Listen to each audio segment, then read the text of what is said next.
Hi everyone, welcome to Chandra Max. So இது வந்து நம்ம மந்த்லி கரண்ட் அஃபேர்ஸ் வந்து பார்த்துட்டிங்கன்னா டாப் 100 சீரீஸில் வந்து ஜனவரி கம்ப்ளீட் பண்ணிட்டோம். அதுக்கடுத்து பிப்ரவரி கம்ப்ளீட் பண்ணியாச்சு. மார்ச், ஏப்ரல் இந்த 4 மாதத்துக்கு கம்ப்ளீட் பண்ணியாச்சு. இப்போ வந்து பார்த்துட்டிங்கன்னா நம்ம மே மந்த்துக்கு பார்க்க போகிறோம். மே 2024 வந்து பார்த்துட்டிங்கன்னா டாப் 100 கரண்ட் அஃபேர்ஸ் சீரீஸ் அப்படின்றதுலாம் இந்த ஒரு முக்கியமான ஒரு வீடியோவில் நம்ம பார்க்க போகிறோம். ரைட்டா? சரி, இதில் வந்து பார்த்துட்டிங்கன்னா ஃபர்ஸ்ட் கொஸ்டின் எல்லாமே நம்ம வந்து எம்சிக்யூஸ் டைப்பில் தான் நம்ம போகிறோம். ரைட்டா? சரி, இதுல வந்து முதல் கொஸ்டின் வந்து என்ன கேட்டிருக்காங்க அப்படின்னு பாருங்க. சர்வதேச தொழிலாளர் தினம் வந்து வருஷத்துக்கு எப்பொழுது வந்து எந்த மாசம் எந்த மாசம் எந்த நாள் வந்து கொண்டாடப்படும் அப்படின்னு கேட்குறாங்க. சர்வதேச தொழிலாளர் தினம். ரைட்டா? ஸோ இதுக்கான ஆன்சர் வந்து பார்த்துட்டிங்கன்னா இதுக்கான ஆன்சர் மே 1. மே 1 தான் வந்து பார்த்துட்டிங்கன்னா என்ன செலிப்ரேட் பண்ணுவாங்கன்னா உங்களுக்கு லேபர் டே அப்படின்ற ஒன்று செலிப்ரேட் பண்ணுவாங்க. ஸோ லேபர் டேயை பொறுத்த வரைக்கும் இன்டர்நேஷனல் லேபர் ஆர்கனைசேஷன் அப்படின்ற ஒன்று இருக்குது. ரைட்டா? சர்வதேச தொழிலாளர் அமைப்பு அப்படின்ற ஒரு இன்டர்நேஷனல் லெவலில் ஒரு ஆர்கனைசேஷன் இருக்குது. International labour organisation. Okay, international labour organisation. So international labour organisation பொறுத்த வரைக்கும் இது வந்து எப்போ எஸ்டாப்ளிஷ் ஆச்சு அப்படின்னா ஏப்ரல் 1, 1919 எஸ்டாப்ளிஷ் பண்ணாங்க. இதனுடைய ஹெட் குவார்ட்டர்ஸ் வந்து எங்கே இருக்குது அப்படின்னா ஜெனீவாவில் இருக்குது. என்னோட ஹெட் குவார்ட்டர்ஸ் வந்து ஜெனீவா எங்கே இருக்குன்னா சுவிட்சர்லாண்ட். ஜெனீவா சுவிட்சர்லாண்டில் இருக்குது. ரைட்டா? ஸோ இந்த இன்டர்நேஷ்னல் லேபர் ஆர்கனைசேஷனுடைய 11வது டைரக்டர் ஜெனரல், அதாவது 11வது தலைவர் வந்து யாருன்னா கில்பர்ட் எஃப் ஹவுன்போ. கில்பர்ட் எஃப் ஹவுன்போ அப்படின்றவர் தான். சரியா? International labour organisation. ஓகே. அடுத்த கேள்வி பாருங்க. சர்வதேச சிறுத்தை தினம் 2024. ரைட்டா? இன்டர்நேஷனல் லெப்போர்ட் டே 2024 எப்பொழுது அப்படின்னா மே 3. சரியா? மே 3 தான் செலிப்ரேட் பண்ணப்படுது. ஸோ இப்போ உங்களுக்கு சிறுத்தை தினத்தை பொறுத்த வரைக்கும் வந்து ஃபஸ்ட்டு லெப்போர்ட். உங்களுக்கு லெப்போர்டை பொறுத்த வரைக்கும் ஃபஸ்ட்டு 3 விதம். எப்போவுமே ஒரு அனிமலை பற்றியோ ஒரு தாவரத்தை பற்றியோ ஒரு விலங்கை பற்றி நீங்கள் படிக்கிறீங்க அப்படின்னா அது வந்து எக்ஸாம் பாயிண்ட் ஆஃப் வியூவில் வந்து நீங்கள் வந்து அதனுடைய ஐயூசிஎன் ஸ்டேட்டஸ் வந்து நீங்கள் தெரிஞ்சுக்கணும். ரைட்டா? ஐயூசிஎன்னா நான் நிறைய டைம் சொல்லியிருக்கிறேன். ஃபுல் ஃபார்ம் வந்து international union for conservation of nature அப்படின்ற ஒன்று இருக்குது. ரைட்டா? இந்த ஐயூசிஎன்ல வந்து ரெட் லிஸ்ட் அப்படின்ற ஒரு லிஸ்ட் இருக்குது. Red list. அந்த ரெட் லிஸ்ட்டு கீழே என்ன கேட்டகரியில் இருக்குது அப்படின்றத தெரிஞ்சுக்கோங்க. Vulnerable category. வல்னரபிள் அப்படின்றது வந்து பார்த்துட்டிங்கன்னா ஈஸியாக இது வந்து பார்த்துட்டிங்கன்னா அழியக்கூடிய ஒரு வகையில் இருக்குது அப்படின்னு சொல்கிறது சிறுத்தை. ரைட்டா? இது ஒன்றா. அடுத்து வந்து பார்த்துட்டிங்கன்னா நம்ம வனவிலங்கு பாதுகாப்பு சட்டம், வேர்ல்டு வைல்டு லைஃப், அதாவது வைல்ட் லைஃப் ப்ரொடெக்ஷன் ஆக்ட் 1972 இந்தியாவுடைய ஒரு அமைப்பு, இந்தியாவுடைய ஒரு சட்டம். வனவிலங்கு பாதுகாப்பு சட்டத்தில் வந்து எந்த ஸ்கெடியூல், எந்த அட்டவணை கீழே இருக்குதுன்னா ஸ்கெடியூல் 1, 1ஆம் அட்டவணைக்கு கீழே இந்த சிறுத்தை இருக்குது. அடுத்து சைட்ஸ், எஸ்சிஐ, அதாவது சிஐடிஇஎஸ், இதுக்கு கீழே எந்த அப்பெண்டிக்ஸில் இருக்குன்னா அப்பெண்டிக்ஸ் 1. எப்போவுமே ஒரு தாவரத்தை பற்றியோ ஒரு விலங்கை பற்றி நீங்கள் படிக்கிறீங்க அப்படின்னா வந்து இந்த மூணுத்தையுமே படிக்கிறது ரொம்ப ரொம்ப முக்கியம். ஸோ ஐயூசிஎன் அப்படின்றது international union for conservation of nature.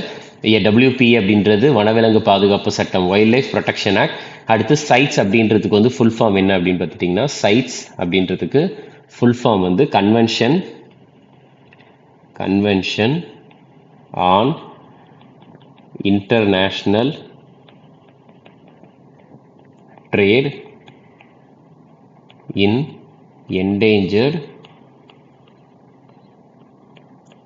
endangered species of wild flora and fauna. Okay. So இது என்ன சொல்கிறாங்க அப்படின்னு பார்த்துட்டிங்கன்னா இதனுடைய ஃபுல் ஃபார்ம் என்னென்னா கன்வென்ஷன், CITES. ரைட்டா? இதுதான் சைட்ஸ்ன்னு சொல்கிறாங்க. ஸோ எப்போவுமே ஒரு விலங்கை பற்றி படிக்கிறப்பையோ ஒரு தாவரத்தை பற்றி படிக்கிறப்பையோ இந்த ஐயூசிஎன்ல என்ன கேட்டகரியில் இருக்குது, வனவிலங்கு பாதுகாப்பு சட்டம் 1972 என்ன கேட்டகரியில் இருக்குது, சைட்ஸில் வந்து என்ன கேட்டகரி இருக்குது அப்படின்றதையும் தெரிஞ்சு வச்சுக்கிறது ரொம்ப முக்கியமானது. ஓகே. சரி, அடுத்த கேள்வி பாருங்க. சர்வதேச தீயணைப்பு வீரர்கள் தினம். சர்வதேச தீயணைப்பு வீரர்கள் தினம், இன்டர்நேஷனல் ஃபயர் ஃபைட்டர்ஸ் டே அப்படின்றது எப்பொழுது கொண்டாடப்படுகிறது அப்படின்னு கேட்குறாங்க. இதுக்கான ஆன்சர் வந்து மே 4. எப்பொழுதுனா மே 4. ஸோ உங்களுக்கு தீயணைப்பு அப்படின்னு பார்க்குறப்ப வந்து ஒரு கொஸ்டின் வந்து ரொம்ப முக்கியமாக இருக்குது. எல்பிஜி. ரைட்டா? நம்ம எல்பிஜி கேஸ் வந்து யூஸ் பண்ணுறோம்ல. ஸோ எல்பிஜி அதனுடைய ஃபுல் ஃபார்ம் என்ன அப்படின்னு பார்த்துட்டிங்கன்னா லிக்யூஃபைடு பெட்ரோலியம் கேஸ் அப்படின்னு சொல்லுவாங்க. எல்பிஜியினுடைய ஃபுல் ஃபார்ம் வந்து லிக்யூஃபைடு பெட்ரோலியம் கேஸ். நார்மலாக வந்து பார்த்துட்டிங்கன்னா எல்பிஜி கேஸில் வந்து 2 விதமான கேஸை யூஸ் பண்ணுவாங்க ரைட்டா. ஒன்று வந்து என்ன கேஸ் அப்படின்னா ப்ரோபேன், இன்னொன்று வந்து பியூட்டேன். இந்த 2 கேஸ் தான் யூஸ் பண்ணுவாங்க, ப்ரோபேன், பியூட்டேன். ப்ரோபேனுடைய கெமிக்கல் ஃபார்முலா வந்து என்னென்னா C3H8. பியூட்டேனுக்கு வந்து அப்படியே இன்னும் ஒரே ஒரு நம்பர் C4H10 ரைட்டா. ஸோ C3H8னா ப்ரோபேன், C4H10னா பியூட்டேன். இதை தான் வந்து யூஸ் பண்ணுவாங்க ரைட்டா. அதே நேரத்தில் வந்து இந்த எல்பிஜி கேஸில் நார்மலாக வந்து பார்த்துட்டிங்கன்னா இப்போ கேஸ் வந்து லீக் ஆகுதுன்னா ஒரு ஸ்மெல் அடிக்கும் தெரியுமா. ஸோ அந்த ஸ்மெல்லு வந்து பார்த்துட்டிங்கன்னா அது என்ன கேஸ் அப்படின்னு சொல்லுவாங்கன்னா எத்தில் மெர்காப்டன் அப்படின்ட்டு சொல்லுவாங்க. எத்தில் மெர்காப்டன் அப்படின்ட்டு சொல்லுவாங்க. இந்த கேஸை தான் வந்து பார்த்துட்டிங்கன்னா யூஸ் பண்ணுவாங்க. இந்த கேஸ் ஆக்சுவலாக இந்த ஒரு குறிப்பிட்ட கேஸ் வந்து வெடிக்கிறதுக்கு வந்து இதாகாது. இது ஜஸ்ட் வந்து அந்த கேஸ் வந்து லீக் ஆகுறப்ப இந்த ஒரு கேஸ் வெளியே வரப்ப ஸ்மெல்லு தான் இதில் வந்து அதிகமாக இருக்கும். இந்த எத்தில் மெர்காப்டன் யூஸ் பண்ணுறதுனால தான் நம்ம எல்பிஜி கேஸ் வந்து லீக் ஆகுறப்ப என்னாகும் அப்படின்னா ஸ்மெல் அப்படின்றது ரொம்ப அதிகமாக அடிக்கும் சரியா. ஸோ இந்த எத்தில் மெர்காப்டனுக்கு இன்னொரு பேர் இருக்குது, என்னென்னா தியோ எத்தனால் அப்படின்ட்டு சொல்லுவாங்க. எத்தனால் அப்படின்ட்டு சொல்லுவாங்க, இல்லைன்னா ஈத்தேன் எத்தியோல் அப்படின்னு சொல்லுவாங்க. ஈத்தேன் எத்தியோல் அப்படின்ற ஒரு பெயரும் இருக்குது ரைட்டா. ஈத்தேன் எத்தியோல். ஸோ இந்த பெயரும் வந்து இதுக்கு இருக்குது. ஸோ இதனுடைய கெமிக்கல் ஃபார்முலா அப்படின்னு பார்த்துட்டிங்கன்னா CH3CH2SH, அதுதான் இதனுடைய கெமிக்கல் ஃபார்முலா ஓகே. ஸோ இந்த ஒரு கேஸ் ஆனது இந்த எத்தில் மெர்காப்டன் அப்படின்றது வந்து பார்த்துட்டிங்கன்னா கலர் கிடையாது, எந்த ஒரு கலருமே கிடையாது, அதாவது கலர் கிடையாது. ஆனால் ஸ்மெல் ரொம்ப ரொம்ப ரொம்ப ரொம்ப அதிகம் ரைட்டா. ஸ்மெல் ரொம்ப ரொம்ப அதிகம் ஓகே. ஸோ இதை வந்து தெரிஞ்சுக்கும், இது வந்து முக்கியமான ஒரு பாயிண்ட்டு ஓகே. அடுத்து வந்து பார்த்துட்டிங்கன்னா ஸோ எந்த தேதியை வந்து பார்த்துட்டிங்கன்னா ஐக்கிய நாடுகள் சபை வந்து உலக கால்பந்து தினமாக அறிவித்தது அப்படின்னு கேட்குறாங்க. இதுக்கான ஆன்சர் வந்து மே 25. இதுக்கான ஆன்சர் வந்து பார்த்துட்டிங்கன்னா மே 25 அப்படின்னு தெரிஞ்சுக்கோங்க. சரி, நெக்ஸ்ட்டு அடுத்து என்ன கொஸ்டின் அப்படின்னு பார்த்துட்டிங்கன்னா எந்த ஒரு வருஷமும் வந்து தேசிய டெங்கு தினம், நேஷ்னல் டெங்கு டே சரியா. தேசிய டெங்கு தினம் எப்பொழுது அப்படின்னு கேட்குறாங்க. இதுக்கான ஆன்சர் மே 16 தான். எப்பொழுது அப்படின்னா மே 16. அடுத்த கேள்வி பாருங்க, தேசிய அழிந்து வரும் உயிரினங்கள் தினம் 2024 சரியா. நேஷனல் என்டேஞ்சர்டு ஸ்பீஷியஸ் டே 2024 எப்பொழுதுனா மே 17 ஓகே. மே 17 தான் அதை சொல்றாங்க, நல்லா தெரிஞ்சுக்கோங்க. இந்த வருஷம் 2024 மே 17. ஆனால் வந்து எப்போவுமே வந்து எப்படி கொண்டாடுவாங்க அப்படின்னு பார்த்துட்டிங்கன்னா மேலே எல்லா தடவையும் 3வது ஃப்ரைடே சரியா. மே மாசத்துல 3வது வெள்ளிக்கிழமை தான் இந்த ஒரு நாளை வந்து கொண்டாடுவாங்க, தேசிய அழிந்து வரும் உயிரினங்கள் தினம் அப்படின்னு கொண்டாடுவாங்க சரியா. ஸோ நம்மளுக்கு என்டேஞ்சர்டு ஸ்பீஷியஸ்க்காகவே வந்து பார்த்துட்டிங்கன்னா ஒரு நிறுவனம், ஒரு பெரிய அமைப்பு இருக்குது, என்டேஞ்சர்டு ஸ்பீஷியஸ் சரியா, அழிந்து வரும் உயிரினங்களுக்காக. அதுதான் என்னன்னு சொல்றாங்கன்னா IUCN அப்படின்ட்டு சொல்றாங்க. IUCNக்கு ஃபுல் ஃபார்ம் என்ன அப்படின்னு பார்த்துட்டிங்கன்னா international union for conservation of nature. International union for conservation of nature, இதுதான் வந்து full form okay. So IUCN okay, full form வந்து தெரிஞ்சுக்கோங்க. இந்த IUCN அப்படின்றது வந்து எப்பொழுது எஸ்டாப்ளிஷ் ஆகும், எப்பொழுது உருவாக்கப்பட்டது அப்படின்னா 5 அக்டோபர் 1948 உருவாக்கப்பட்டது. எங்கே உருவாக்கப்பட்டதுன்னா இது வந்து சரியா பிளேஸ். ஸோ எங்கே உருவாக்கப்பட்டதுன்னா பிரான்ஸில் உருவாக்கப்பட்டது ரைட்டா. IUCNுடைய ஹெட் குவார்ட்டர்ஸ் தலைமையகம் எங்கே இருக்குதுன்னா கிளாண்ட் எங்கே இருக்குதுன்னா சுவிட்சர்லாண்டில் இருக்குது ஓகே. அடுத்து இந்த IUCNுடைய பிரசிடென்ட் தலைவர் வந்து யார் அப்படின்னா ராசன் அல் முபாரக் பிரசிடென்ட். அடுத்து டைரக்டர் ஜெனரல் வந்து யார் அப்படின்னா, இயக்குனர் வந்து யார் அப்படின்னா ப்ரூனோ ஓப்ரை அப்படின்றவர் தான். ஸோ IUCNக்கு கீழே வந்து பார்த்துட்டிங்கன்னா என்ன இருக்குதுன்னா ரெட் லிஸ்ட் அப்படின்ற ஒன்று இருக்குது, ரெட் லிஸ்ட் ரைட்டா. ஸோ இந்த ரெட் லிஸ்ட் அப்படின்றதுக்கு கீழே வந்து விலங்குகளையும் தாவரங்களையுமே வந்து பார்த்துட்டிங்கன்னா என்ன பண்ணியிருக்காங்கன்னா 9 வகையாக வந்து பிரிச்சிருக்கிறாங்க சரியா. அதனுடைய அழிவுக்கு ஏற்ற மாதிரி பிரிச்சிருக்கிறாங்க ரைட்டா. ஃபர்ஸ்ட் வந்து பார்த்துட்டிங்கன்னா நாட் எவாலுவேட்டட் அப்படின்ற ஒன்று, நாட் எவாலுவேட்டட். நாட் எவாலுவேட்டட் அப்படின்றது வந்து பார்த்துட்டிங்கன்னா அந்த ஒரு உயிரினத்தை வந்து அது விலங்காகட்டும் தாவரமாகட்டும் அந்த ஒரு உயிரினத்தை வந்து இன்னும் வந்து டேட்டா எதுவுமே எடுக்கவே இல்லை, இன்னும் எடுக்கவே ஸ்டார்ட் பண்ணலை அப்படின்றத நாட் எவாலுவேட்டட். ரெண்டாவது வந்து டேட்டா டெஃபிஷியன்ட். டேட்டா டெஃபிஷியன்ட் அப்படின்றது நம்ம ஆல்ரெடி அந்த உயிரினத்தை பற்றி டேட்டா எடுத்திருக்கோம், ஆனால் அது வந்து போதுமானதாக இல்லை அப்படின்ட்டு. அதுக்கடுத்து லீஸ்ட் கன்சர்ன்.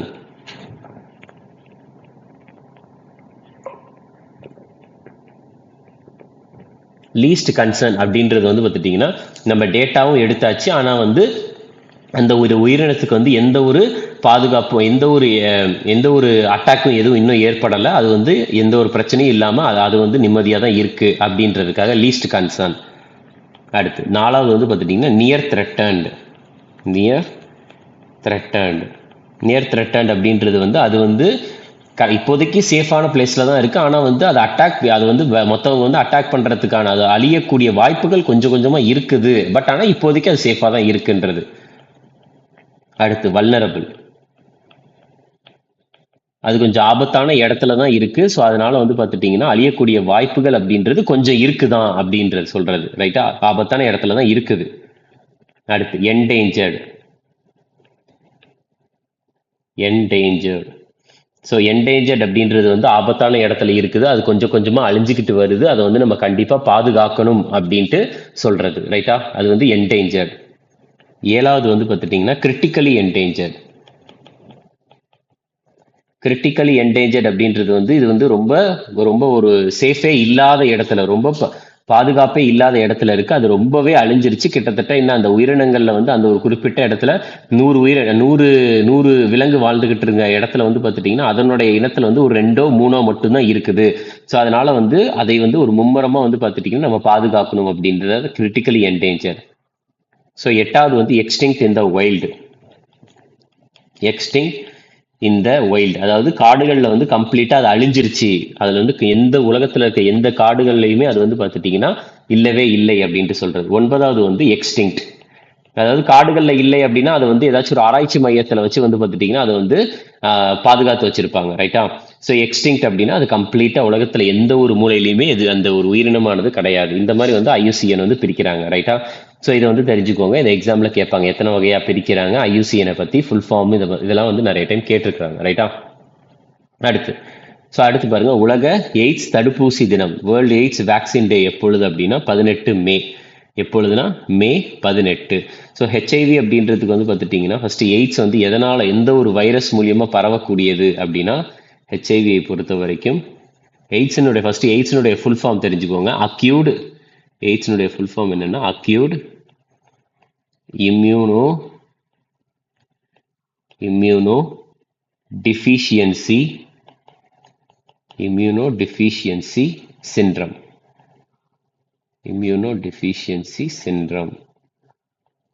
ரைட்டா? ஸோ இதுதான் எய்ட்ஸினுடைய ஃபுல் ஃபார்ம், AIDS. இது வந்து நம்ம உடம்புல வந்து எதிர்ப்பு சக்தியே இல்லாத மாதிரி போயிடும், ரைட்டா? ஸோ இந்த எய்ட்ஸ் வந்து எந்த ஒரு வைரஸ் மூலியமா பரவக்கூடியது அப்படின்னா HIV வைரஸ் மூலியமா, சரியா? HIVனுடைய ஃபுல் ஃபார்ம் வந்து என்னன்னா human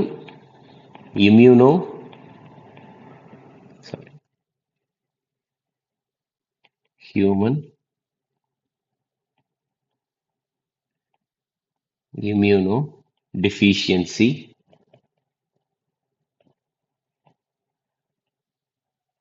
virus. Okay, human immuno deficiency virus. இந்த வைரஸ் மூலியமா பரவக்கூடியதான் HIV, ரைட்டா? ஸோ வந்து பார்த்துட்டிங்கன்னா எந்த ஒரு வைரஸ் மூலியமா பரவக்கூடியதான் எய்ட்ஸ் அப்படின்றத தெரிஞ்சு வச்சுக்கோங்க, ஓகே? நெக்ஸ்ட் அடுத்த கேள்வி பாருங்க, ஒரு ஆண்டும் தேசிய பயங்கரவாத எதிர்ப்பு தினம் நேஷனல் ஆன்டி டெரரிசம் டே எப்பொழுது அப்படின்னா மே 21. ஓகே, எப்பொழுது அப்படின்னா மே 21. ஸோ இதை பொறுத்த வரைக்கும் வந்து பார்த்துட்டிங்கன்னா நம்மளுக்கு SPG அப்படின்ற ஒரு ஆர்கனைசேஷன் இருக்காங்க, NSG இருக்கிறாங்க, ரைட்டா? NSG. ஸோ SPGனுடைய ஃபுல் ஃபார்ம் வந்து special protection group.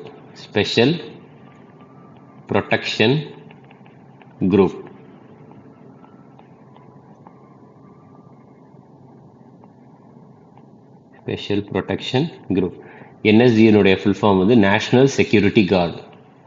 National security guard. Okay. So இதில் வந்து பார்த்துட்டிங்கன்னா எஸ்பிஜி வந்து எதுக்காக அப்படி எஸ்பிஜி வந்து உருவாக்கப்பட்டது 1985 நேஷ்னல் செக்யூரிட்டி கார்டு உருவாக்கப்பட்டது 1986.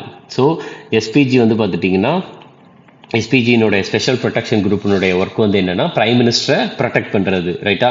என்எஸ்ஜியினுடைய ஒர்க் வந்து என்ன அப்படின்னு பார்த்துட்டிங்கன்னா இந்தியாவை வந்து தீவிரவாதத்திலிருந்து பாதுகாப்பது, ரைட்டா. டெரரிஸ்ட் அட்டாக்ல இருந்து வந்து பார்த்துட்டிங்கன்னா இந்தியாவை பாதுகாக்க, டெரரிஸ்ட் அட்டாக் இல்லாமல் வச்சுக்கிறது தான் நேஷனல் செக்யூரிட்டி கார்டினுடைய ஒர்க்கு. ஸோ நேஷனல் செக்யூரிட்டி கார்டை பொறுத்த வரைக்கும் இவங்கள தான் என்னன்னு சொல்லுவாங்கன்னா பிளாக் கேட்ஸ் அப்படின்னு சொல்லுவாங்க. பிளாக் கேட்ஸ் அப்படின்ட்டு உங்களுக்கு நேஷனல் செக்யூரிட்டி கார்டை தான் சொல்லுவாங்க. ஓகே. அடுத்த கேள்வி பாருங்க. ஸோ சர்வதேச பல்லுயிர் தினம் இன்டர்நேஷனல் பயோடைவர்சிட்டி டே எப்பொழுது அப்படின்னா May 22. அடுத்து உலக புகையிலை எதிர்ப்பு தினம், சரியா. வேர்ல்டு நோ டொபாக்கோ டே அப்படின்னா 31 மே வேர்ல்டு நோ டொபாக்கோ டே. டொபாக்கோல இருக்குல்ல, புகையிலையில் வந்து பார்த்துட்டிங்கன்னா என்ன யூஸ் பண்ணுவாங்க அப்படின்னா நிக்கோட்டின் அப்படின்ற ஒன்றை யூஸ் பண்ணுவாங்க. புகையிலையில் என்ன யூஸ் பண்ணுவாங்கன்னா நிக்கோட்டின், சரியா, நிக்கோட்டின். ஸோ நிக்கோட்டினுடைய கெமிக்கல் ஃபார்முலா என்ன அப்படின்னா C10H14N2. இதுதான் வந்து உங்களுக்கு டொபாக்கோனுடைய டொபாக்கோவில் யூஸ் பண்ணுற அந்த நிக்கோட்டினுடைய கெமிக்கல் ஃபார்முலா. நெக்ஸ்ட் அடுத்து வந்து பார்த்துட்டிங்கன்னா கோவா வந்து கோவாவின் மாநில தினமாக எப்பொழுது வந்து கொண்டாடப்படுகிறது அப்படின்னா 30 மே. அடுத்து வந்து பார்த்துட்டிங்கன்னா செக்யூரிட்டிஸ் அப்பலேட் ட்ரிபியூனல் அப்படின்ட்டு, அதாவது வந்து செக்யூரிட்டிஸ் அப்படின்றது வந்து நம்மளுக்கு ஸ்டாக் எக்ஸ்சேஞ்சு, அதுக்கப்புறம் வந்து இந்த மாதிரி ஷேர் மார்க்கெட்ஸ் அதெல்லாம் இருக்குல்ல, அது எல்லாமே செக்யூரிட்டிஸில் வந்துடும். அப்பலேட் அப்படின்றது வந்து என்னென்னா மேல்முறையீடு, அதாவது பத்திரங்கள் மேல்முறையீடு தீர்ப்பாயத்தின் தலைமை அதிகாரியாக தேர்ந்தெடுக்கப்பட்டவர் யார் அப்படின்னு கேட்குறாங்க. இதுக்கான ஆன்சர் வந்து ஜஸ்டிஸ் தினேஷ் குமார். யார் அப்படின்னா justice Dinesh Kumar. So securities அப்படின்னு பார்க்குறப்ப இந்தியாவில் வந்து செக்யூரிட்டிஸ்க்காக வந்து ஒரு ஆர்கனைசேஷனே இருக்குது, சரியா. செக்யூரிட்டிஸை ரெகுலேட் பண்ணுறதுக்காக உங்களுக்கு ஒரு ஆர்கனைசேஷனே இருக்குது. அந்த ஆர்கனைசேஷன் பேர் தான் என்ன அப்படின்னு பார்த்துட்டிங்கன்னா செபி, SEBI. ஓகே. ஸோ என்ன அப்படின்னு பார்த்துட்டிங்கன்னா செபி. ஸோ செபியினுடைய ஃபுல் ஃபார்ம் வந்து என்னென்னா securities and exchange board of India அப்படின்னு சொல்லுவாங்க. செபியினுடைய ஃபுல் ஃபார்ம் என்னென்னா securities exchange board of India.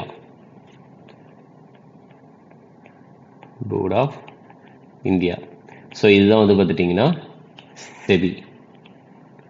So செபியினுடைய ஃபுல் ஃபார்ம் வந்து தெரிஞ்சு வச்சுக்கோங்க. அதுக்கடுத்து செபி வந்து எப்பொழுது உருவாக்கப்பட்டது அப்படின்னா 1988 உருவாக்கப்பட்டது.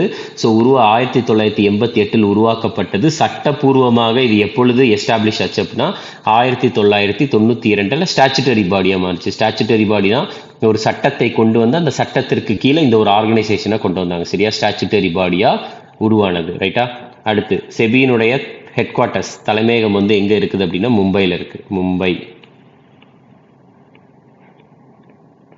அடுத்து செபியினுடைய சேர்மன் தலைவர் யாருன்னா மதாபி புரி பூச்.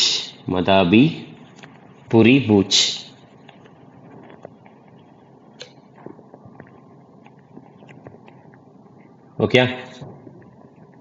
ஸோ செக்யூரிட்டிஸ் அப்படின்றது பத்திரங்கள் மற்றும் இந்த ஸ்டாக் எக்ஸ்சேஞ்ச் பாண்டு எல்லாமே தான். அதனுடைய மேல்முறையீட்டு அப்பலேட்னா மேல்முறையீட்டு தீர்ப்பாயத்தின் ட்ரிபியூனல்னா தீர்ப்பாயம், அதனுடைய தலைமை அதிகாரியாக பொறுப்பேற்றவர் யாருன்னா ஜஸ்டிஸ் தினேஷ் குமார் அவர்கள், ரைட்டா. அடுத்து கடற்படையின் புதிய தலைவராக நியமிக்கப்பட்டவர் யார் அப்படின்னு கேட்குறாங்க. இது வந்து தினேஷ் குமார் திரிபாதி அவர்கள், ரைட்டா. ஸோ இதுவே வந்து இவர் naval chief of navy.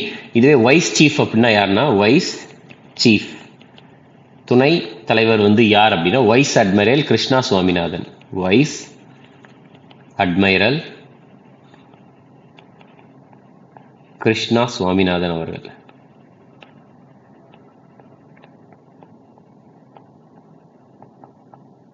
Krishna Swaminathan. Okay. So இது வந்து தெரிஞ்சுக்கோங்க. அடுத்த கேள்வி வந்து பார்த்துட்டிங்கன்னா ஆகாசவாணி செய்தியின் தலைமை இயக்குனராக, சரியா, ஆகாசவாணி செய்தியின் தலைமை இயக்குனராக பொறுப்பேற்றவர் வந்து யார் அப்படின்னா மௌசுமி சக்கரவர்த்தி. யாருன்னா மௌசுமி சக்கரவர்த்தி. அடுத்த கேள்வி பாருங்க. அதுதான் சேம். கடற்படையின் துணைத் தலைவர் நம்ம ஆல்ரெடி பார்த்தோம். கடற்படையின் துணைத் தலைவர் யாருன்னா வைஸ் அட்மிரல் கிருஷ்ணா சுவாமிநாதன் அவர்கள். ரைட்டா? ஸோ வைஸ் அட்மைரல் இதில் வந்து பார்த்தீங்கன்னா lieutenant general, admiral, naval staff அப்படின்லாம் இருக்குல்ல. ஸோ இதெல்லாம் வந்து பார்த்துட்டிங்கன்னா மேக்ஸிமம் பதவியை தான் மென்ஷன் பண்ணுவாங்க. ரைட்டா? அவங்களுடைய போஸ்டிங்ஸுடைய ஆர்டர் தான் மென்ஷன் பண்ணுவாங்க. ஸோ அது எப்படி வரும் அப்படின்னா வந்து இருக்கிறதுலே வந்து டாப்பில் வந்து யாரை சொல்லுவாங்கன்னா அட்மைரல் சொல்லுவாங்க. யார் அப்படின்னா அட்மைரல். ரைட்டா? ஸோ அதுக்கடுத்து அட்மைரலுக்கு கீழே வந்து யார் அப்படின்னா வைஸ் அட்மைரல். அடுத்து வைஸ் அட்மைரலுக்கு கீழே வந்து ரியர்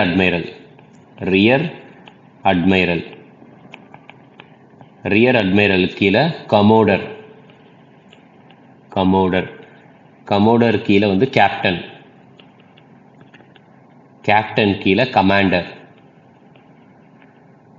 கீழே வந்து யார் அப்படின்னு பார்த்துட்டிங்கன்னா கமாண்டருக்கு கீழே வந்து லெஃப்டினன்ட் கமாண்டர்.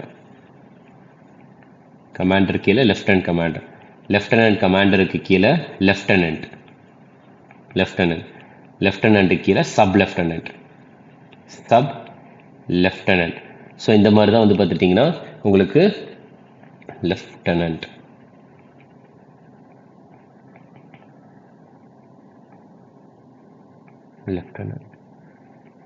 ஓகே. இந்தியன் நேவியில் வந்து பார்த்துட்டிங்கன்னா ஆர்டர் அப்படின்றது பதவியினுடைய ஆர்டர் வந்து இருக்கலே டாப்பில் வந்து அட்மைரலை தான் சொல்லுவாங்க. ரைட்டா? ஸோ இந்த மாதிரி ஆர்டரில் தான் வரும். ஓகே. நெக்ஸ்ட் அடுத்த கேள்வி பாருங்க. ஸோ யூனிசெஃப் இந்தியாவின் தேசிய பிராண்ட் தூதராக national ambassador, brand ambassador for UNICEF India வந்து பார்த்துட்டிங்கன்னா எந்த பாலிவுட் நடிகை வந்து தேர்ந்தெடுத்திருக்கிறாங்க அப்படின்னு கேட்டிருக்காங்க. இதுக்கான ஆன்சர் கரீனா கபூர் அவர்களை. நெக்ஸ்ட் அடுத்த கேள்வி என்ன அப்படின்னா ஜிஎஸ்டி மேல்முறையீட்டு தீர்ப்பாயத்தின் முதல் தலைவராக தேர்ந்தெடுக்கப்பட்டவர் யாருன்னா சஞ்சய் குமார் மிஸ்ரா அவர்கள். அடுத்து ரஷ்யாவின் அதிபராக விளாடிமிர் புட்டின் எத்தனையாவது முறையாக வந்து தேர்ந்தெடுக்கப்பட்டிருக்கார் அப்படின்னா 5வது முறையாக. சரியா? ரஷ்யாவின் பிரசிடென்டா விளாடிமிர் புட்டின் அவர்கள் வந்து எத்தனாவது முறையாக தேர்ந்தெடுத்திருக்காங்கன்னா 5வது முறையா அவர் வந்து திருப்பி வந்திருக்கிறார். ரைட்டா? அடுத்து என்ன கேட்குறாங்க அப்படின்னா ரிசர்வ் வங்கி இருக்குல்ல, இந்திய ரிசர்வ் வங்கியினுடைய செயல் இயக்குனராக, அதாவது எக்ஸிக்யூட்டிவ் டைரக்டரா தேர்வானவர் யார் அப்படின்னா லக்ஷ்மி காந்த ராவோ. அடுத்த கேள்வி பாருங்க. ஸோ இடிஷா நோங்ரங் வந்து எந்த மாநிலத்தினுடைய முதல் பெண் டிஜிபியாக தேர்ந்தெடுக்கப்பட்டாங்க அப்படின்னா மேகாலயா. சரியா? எங்க அப்படின்னு பார்த்துட்டிங்கன்னா மேகாலயாவினுடைய புதிய பெண் டிஜிபியா தேர்ந்தெடுத்திருக்காங்க. அடுத்த கேள்வி டேவிட் சல்வாங்னி. சரியா? டேவிட் சல்வாங்னி வந்து பார்த்துட்டிங்கன்னா எந்த ஒரு நிறுவனம் வந்து அதனுடைய முதல் சீஃப் ஆர்டிஃபிஷியல் இன்டெலிஜென்ஸ் ஆஃபீஸராக தேர்ந்தெடுத்திருக்காங்க அப்படின்னு கேட்குறாங்க. ஆர்டிஃபிஷியல் இன்டெலிஜென்ஸ்னா செயற்கை நுண்ணறிவு. ரைட்டா? ஸோ டேவிட் சல்வாக்னியை வந்து எந்த ஒரு நிறுவனம் வந்து முதல் தலைமை செயற்கை நுண்ணறிவு அதிகாரியாக நியமித்தது அப்படின்னா இதுக்கான ஆன்சர் நாசா. அடுத்து உச்ச நீதிமன்ற வழக்கறிஞர்கள் சங்கம் சுப்ரீம் கோர்ட் பார் அசோசியேஷனுடைய தலைவராக தேர்ந்தெடுக்கப்பட்டவர் யாருன்னா கபில் சிபல். யார் அப்படின்னு பார்த்துட்டிங்கன்னா கபில் சிபல் அவர்கள். அடுத்து என்ன கேட்குறாங்க? ஸோ இந்தியா அமெரிக்க ஜெயா படிகா அப்படின்றவங்க. ரைட்டா? ஜெயா படிகா அப்படின்றவங்க. ஒரு நிமிஷம். ஓகே. ஸோ இந்த கொஸ்டின் நம்ம பார்க்கல.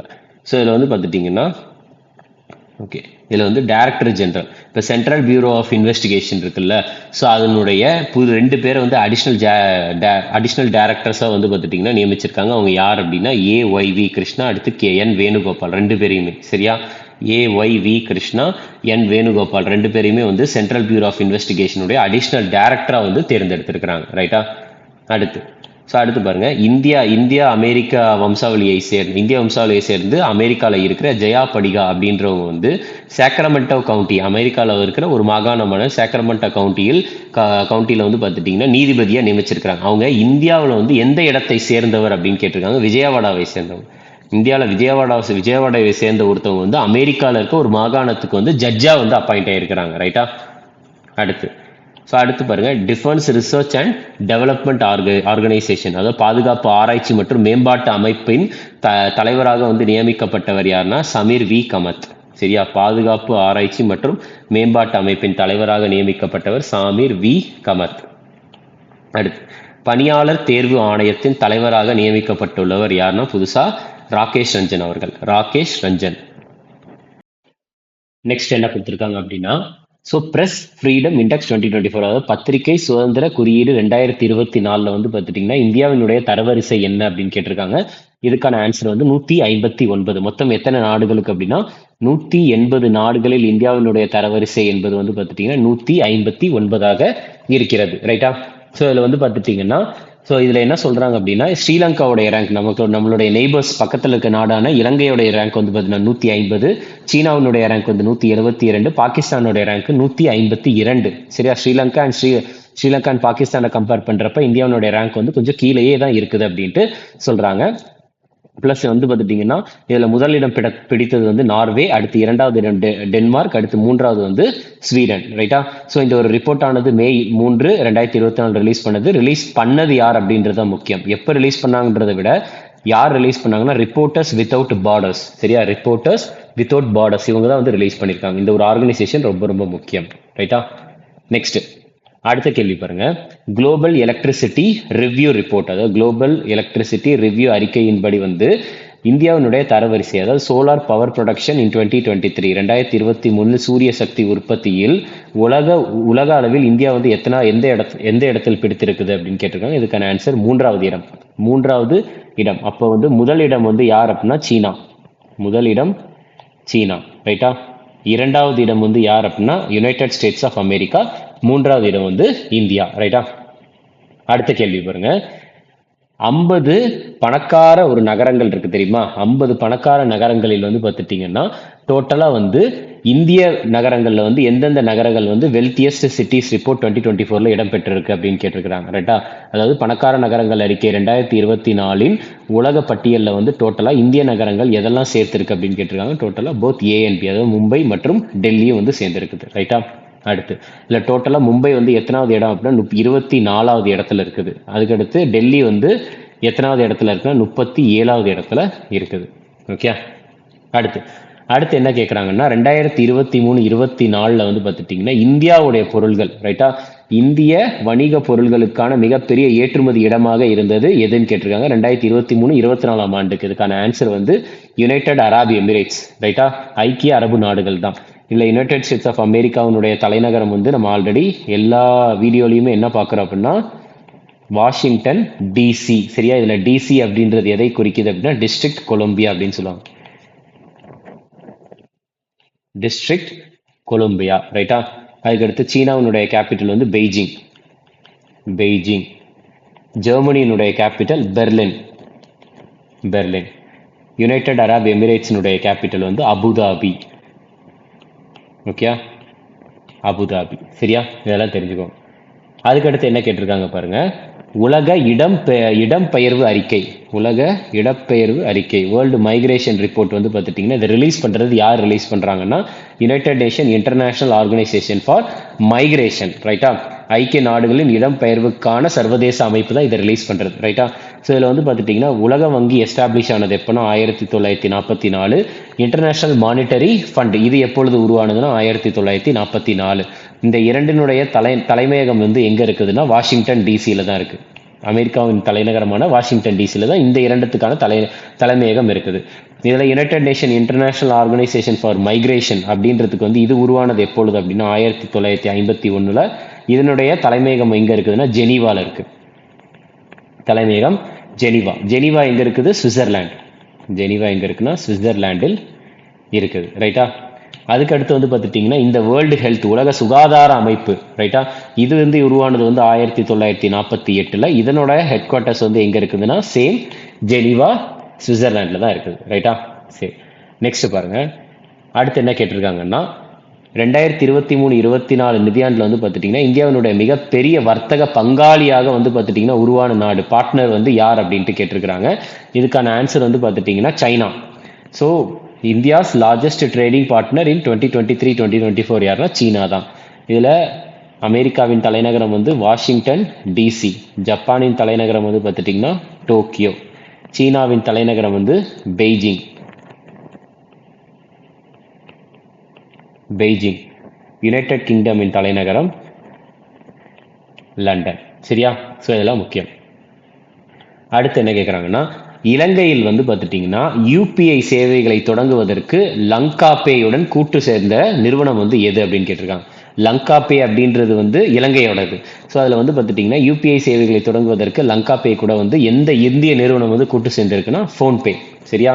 ஃபோன்பே. இதில் வந்து யூபிஐனுடைய ஃபுல் ஃபார்ம் வந்து யூனிஃபைடு பேமெண்ட் இன்டர்ஃபேஸ். யூபிஐனுடைய ஃபுல் ஃபார்ம் வந்து நம்ம வந்து ஜிபே பேடிஎம்லாம் பண்ணுறோம்ல, அது எல்லாமே யூபிஐ தான் சொல்லுவாங்க. யூனிஃபைடு பேமெண்ட் இன்டர்ஃபேஸ் அப்படின்ட்டு சொல்லுவாங்க, யூபிஐ. ஓகே. அடுத்த கேள்வி என்னன்னா, உலக வனவிலங்கு குற்ற அறிக்கை 2024 படி பாதிக்கப்பட்ட விலங்கு வந்து எது அப்படின்னு கேட்டிருக்காங்க. சரியா? World wild life crime report 2024 படி எது வந்து ரொம்ப பாதிக்கப்பட்ட விலங்கு அப்படின்னா ரைனோசரஸ், காண்டாமிருகம் தான். ஓகே. ஸோ அது பாருங்க, இது தெரிஞ்சுக்கோங்க. நெக்ஸ்ட் அடுத்து என்னன்னா, சுற்றுலா மற்றும் வளர்ச்சி குறியீடு. சுற்றுலா மற்றும் சுற்றுலா வளர்ச்சி குறியீடு 2024 அந்த ரிப்போர்ட் ஆனது வந்து எந்த அமைப்பால் வெளியிடப்பட்டது அப்படின்னு கேட்குறாங்க. இதுக்கான ஆன்சர் வேர்ல்டு எக்கானமிக் ஃபோரம். சரியா? உலக பொருளாதார மன்றம் தான் வந்து இதை ரிலீஸ் பண்ணது. ஸோ உங்களுக்கு நல்லா தெரிஞ்சுக்கோங்க, இந்த வேர்ல்டு எக்கனாமிக் ஃபோரம் அப்படின்றது வந்து எப்போ உருவானது அப்படின்னா 1971 உருவானது. இதனுடைய தலைமையகம் வந்து எங்க இருக்குன்னா கொலோக்னி எங்க இருக்கு? சுவிட்சர்லாந்து. கொலோக்னி வந்து சுவிட்சர்லாந்து. அடுத்து யுனெஸ்கோ அப்படின்றதுக்கு ஃபுல் ஃபார்ம் நான் ஆல்ரெடி சொல்லியிருப்பேன். United nation educational scientific and cultural organisation. சரியா? எல்லாத்துக்குமே ஃபுல் ஃபார்ம் தெரிஞ்சுக்கணுமானா கண்டிப்பாக தெரிஞ்சுக்கணும், ஏன்னா எக்ஸாம்ஸ்ல நிறைய டைம் கேட்குறாங்க. Okay. United nation educational scientific and cultural organisation உருவானது எப்பொழுது அப்படின்னா 1945. தலைநகரம் எங்க இருக்குதுன்னா, தலைமையகம் வந்து பாரிஸ். அதுக்கடுத்து உலக வங்கி உருவானது எப்பன்னு பார்த்தோம் 1944. தலைமையகம் எங்க இருக்குதுன்னா வாஷிங்டன் டிசி. இது யுனைடெட் நேஷன் டெவலப்மெண்ட் ப்ரோக்ராம். உருவானது வந்து எப்பொழுது உருவானதுன்னா 1965. தலைமையகம் எங்க இருக்குன்னா நியூயார்க்ல இருக்கு. நியூயார்க் எங்க இருக்குன்னா யுனைடெட் ஸ்டேட்ஸ் ஆஃப் அமெரிக்கால தான் இது இருக்குது. ஓகே. அடுத்து ரீட்டைல் டைரக்ட் ஆப். சரியா? ரீட்டைல் டைரக்ட் ஆப்பை வந்து பார்த்துட்டிங்கன்னா அறிமுகப்படுத்தினது யார் அப்படின்னு கேட்குறாங்க. ரிசர்வ் வங்கி. சரியா? ரீட்டைல் டைரக்ட் ஆப்பை அறிமுகப்படுத்தினது யாருன்னா ரிசர்வ் வங்கி தான். ஸோ நல்லா தெரிஞ்சுக்கோங்க, ரிசர்வ் வங்கியை பற்றி பார்க்குறப்ப இது வந்து எப்பொழுது உருவானது, எஸ்டாப்ளிஷ் ஆனது எப்பொழுது அப்படின்னா ஏப்ரல் 1, 1935 உருவானது ரிசர்வ் வங்கி. சரியா? ஸோ ரிசர்வ் வங்கி வந்து பார்த்துட்டிங்கன்னா ரிசர்வ் வங்கி கூட ரிலேட்டடான கமிஷன் என்ன கமிஷன் அப்படின்ட்டு கேட்டாங்கன்னா அதுக்கான ஆன்சர் ஹில்டன் யங் கமிஷன். என்ன கமிஷன் அப்படின்னா ஹில்டன் யங் கமிஷன். ஓகே. அடுத்து ரிசர்வ் வங்கியினுடைய முதல் ஆளுநர், ஃபர்ஸ்ட் கவர்னர் வந்து யார் அப்படின்னா சி.டி. தேஷ்முக் அவர்கள். ஓகே. அதுக்கடுத்து வந்து பார்த்துட்டிங்கன்னா ரிசர்வ் வங்கியினுடைய ஹெட் குவார்ட்டர்ஸ், தலைமையகம் வந்து எங்க இருக்குதுன்னா மும்பையில் இருக்கு. மும்பை. அடுத்து ரிசர்வ் வங்கி எந்த சட்டத்தின் மூலமாக கொண்டு வரப்பட்டதுன்னா இந்திய ரிசர்வ் வங்கி சட்டம் 1934 வழியா. அடுத்து இதனுடைய ஹெட் குவார்ட்டர்ஸ் வந்து நம்ம பார்த்தோம்ல, ஹெட் குவார்ட்டர்ஸ் ஆனது வந்து ஃபர்ஸ்ட் எங்க இருந்துச்சுன்னா கொல்கட்டால இருந்துச்சு. கொல்கட்டால இருந்த இந்த ஹெட் குவார்ட்டர்ஸை எப்போ வந்து 1937 தான் எங்க மாத்திருக்காங்கன்னா மும்பைக்கு மாத்தினாங்க. சரியா? ரிசர்வ் வங்கி பொறுத்த வரைக்கும் இந்த பாயிண்ட்ஸ்லாம் ரொம்ப இம்பார்ட்டன்ட் ஆனது. அடுத்து 2024 கோல்ட்மேன் என்விரான்மெண்டல் பிரைஸ். ரைட்டா? பசுமை நோபல் அப்படின்ட்டு இதை வந்து சொல்லுவாங்க. ரைட்டா? கிரீன் நோபல் பிரைஸ் அப்படின்ட்டு இதை சொல்லுவாங்க. 2024க்கான கோல்ட்மேன் சுற்றுச்சூழல் பரிசை வந்து வென்றவர் யாருன்னா அலோக் சுக்லா. ஓகே. நெக்ஸ்ட் அடுத்து பாருங்க, யுனெஸ்கோவினுடைய குல்லர்மன் கேனோ விருது. ரைட்டா? யுனெஸ்கோவினுடைய குல்லர்மன் கேனோ விருது 2024 வாங்கினது யாருன்னா பாலஸ்தீனியன் ஜேர்னலிஸ்ட் தான் வாங்கியிருக்காங்க. சரியா? பாலஸ்தீனிய பத்திரிகையாளர்கள் தான் வந்து இந்த ஒரு விருதை வந்து வாங்கியிருக்கிறாங்க. ஸோ யுனெஸ்கோவை பொறுத்த வரைக்கும் வந்து பார்த்துட்டிங்கன்னா யுனெஸ்கோ வந்து உருவானது எப்பொழுது அப்படின்னா 1945 உருவானது. இதனுடைய ஹெட் குவார்ட்டர்ஸ் எங்க இருக்குன்னா பாரிஸ்ல இருக்கு. பாரிஸ் எங்க இருக்குன்னா பிரான்ஸ்ல இருக்கு. பிரான்சினுடைய தலைநகரம் தான் பாரிஸ். ரைட்டா? அதுக்கடுத்து யுனெஸ்கோவினுடைய தலைவர் வந்து யாருன்னா டைரக்டர் ஜெனரல் வந்து யார் அப்படின்னா ஆட்ரே அசோலே. ஆட்ரே அசோலே தான் இதுக்கான ஹெட், டைரக்டர் ஜெனரல். ரைட்டா? அடுத்து பாருங்க. ஸோ இதில் என்ன சொல்கிறாங்க அப்படின்னு பார்த்துட்டிங்கன்னா, British Indian Sahitya Akademi fellowship விருது வந்து பார்த்துட்டிங்கன்னா இவங்களுக்கு கொடுத்துருக்குறாங்க. ஸோ எந்த பிரிட்டிஷ் இந்தியன் ஆத்தருக்கு கொடுத்துருக்காங்க அப்படின்னு கேட்டிருக்கிறாங்க. எந்த புகழ்பெற்ற பிரிட்டிஷ் இந்திய எழுத்தாளருக்கு மதிப்புமிக்க சாகித்ய அகாடமி ஃபெல்லோஷிப் விருது வழங்கப்பட்டது அப்படின்னா இதுக்கான ஆன்சர் ரஸ்கின் பாண்ட் அவர்களுக்கு. Ruskin bond. அடுத்து, சமீபத்தில் வந்து ஹெலிகாப்டர் விபத்தில் இறந்த இப்ராஹிம் ரைசி வந்து எந்த நாட்டினுடைய ஜனாதிபதி அப்படின்னா இதுக்கான ஆன்சர் ஈரான். இதுக்கான ஆன்சர் வந்து பார்த்துட்டிங்கன்னா ஈரான். ஸோ அப்போ இப்ராஹிம் ரைசி இறந்துட்டார் அப்படின்னு பார்த்துட்டிங்கன்னா இப்போ யார் நவ் இப்போ யார் அப்படின்னு பார்த்துட்டிங்கன்னா முகமத் மொக்பர் தான் வந்து பார்த்துட்டிங்கன்னா ஈரானுடைய பிரசிடென்ட்டாக இருக்கிறார் மொக்பர். ஓகே, நெக்ஸ்ட் அடுத்து பாருங்க. உலகின் ஆரோக்கியமற்ற காற்று பட்டியலில் முதலிடத்தில் உள்ள நகரம் வந்து எது அப்படின்னு கேட்குறாங்க.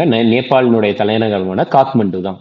நேபாளினுடைய தலைநகரமான காத்மண்டு தான் வந்து பார்த்துட்டிங்கன்னா உலகின் ஆரோக்கியமற்ற காற்று பட்டியலில் இது வந்து முதலிடத்தில் இருக்குது அப்படின்ட்டு சொல்றாங்க.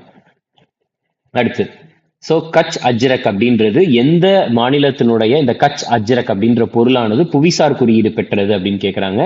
இதுக்கான ஆன்சர் வந்து பார்த்துட்டிங்கன்னா குஜராத். இதுக்கான ஆன்சர் என்ன அப்படின்னா குஜராத் அப்படின்னு தெரிஞ்சுக்கோங்க. ஸோ இப்போ குஜராத்தில் வந்து ரீசெண்டாக வாங்கின ஒரு சில பொருட்கள் அப்படின்றது எதெல்லாம் அப்படின்னு பார்த்துட்டிங்கன்னா சூஃப் எம்ப்ராய்டரி அப்படின்ற பொருள். ஸோ ஒரு சில முக்கியமானது மட்டும் நான் எழுதுறேன், அதை மட்டும் நோட் பண்ணி வச்சுக்கோங்க. ஓகே, ஸோ என்னதெல்லாம் அப்படின்னா சூஃப் எம்ப்ராய்டரி.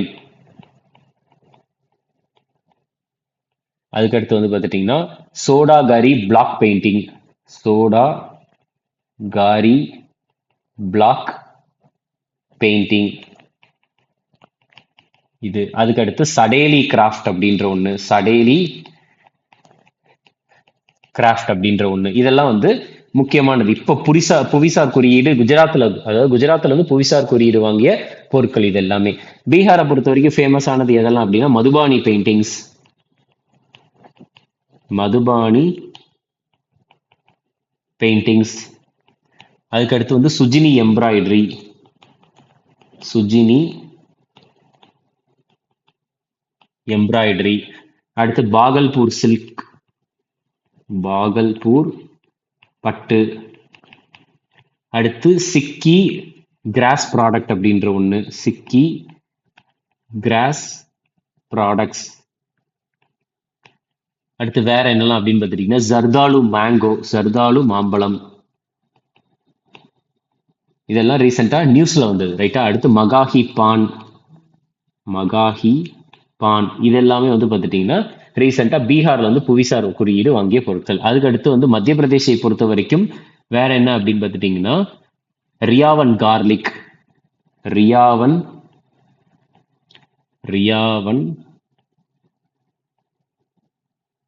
கார்லிக். ஸோ இதெல்லாம் வந்து பார்த்துட்டிங்கன்னா முக்கியமான புவிசார் குறியீடு பொருட்கள். ஸோ நார்மலாக வந்து பார்த்துட்டிங்கன்னா இது புவிசார் குறியீடு ஜிஐ டேக் அப்படின்னு சொல்லுவாங்க. ஜிஐனா ஜாகிரபிக்கல் இண்டிகேஷன் டேக் அப்படின்ட்டு சொல்லுவாங்க. இந்த புவிசார் குறியீடு ஃபுல் ஃபார்ம் நான் எழுதிக்கிறேன். ஜாகிரபிக்கல் இண்டிகேஷன்